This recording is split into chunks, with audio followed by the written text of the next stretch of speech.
شدید گرمی D M C asset کی جانب سے ہیٹ سٹروک ریلیف کیمپ قائم۔ Administrator D M C east Syed Shakeel Ahmed کا ہیٹ سٹروک ریلیف کیمپ کا معائنہ۔ شدید گرمی کے پیش نظر نیپا پر ہیٹ سٹروک ریلیف کیمپ قائم کیا گیا ہے۔ شدید گرمیوں میں شہری بلا ضرورت گھروں سے باہر نکلنے سے گریز کریں۔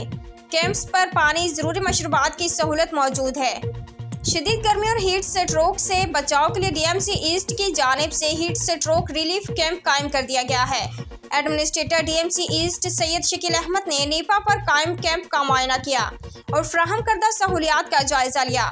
اس موقع پر انہوں نے کہا کہ شدید گرمی اور شہری ہیٹ سٹروک کا شکار ہو رہے ہیں، لہٰذا ہیٹ سٹروک سے بچاؤ کے لیے کیمپس قائم کیے جا رہے ہیں جہاں پانی اور ضروری مشروبات سمیت ابتدائی طبی امداد کی سہولیات موجود ہیں، جبکہ کوئی شخص اگر ہیٹ سٹروک سے زیادہ متاثر ہوتا ہے تو اسے ابتدائی طبی امداد کی سہولت بھی موجود ہے۔ انہوں نے شہریوں سے گزارش کی کہ شدید گرمیوں میں بلا ضرورت گھروں سے نکلنے سے گریز کریں، خاص طور پر والدین بچوں کو گھروں تک محدود رکھیں کیونکہ ہوا میں نمی کا تناسب کم ہونے کی وجہ سے شہریوں کو مشکل پیش آ سکتی ہے۔ انہوں نے کہا کہ اگر گھر سے نکلنا ضروری ہے تو کم از کم پینے کے لیے پانی ساتھ رکھیں۔ انہوں نے ہدایات کی کہ ہیٹ سٹروک ریلیف کیمپس کے ذریعے عوام کو سہولیات پہنچانے کے لیے ہر ممکن کردار ادا کیا جائے۔ اس موقع پر ان کے ہمراہ deputy director D M Irshad Ali و دیگر موجود تھے۔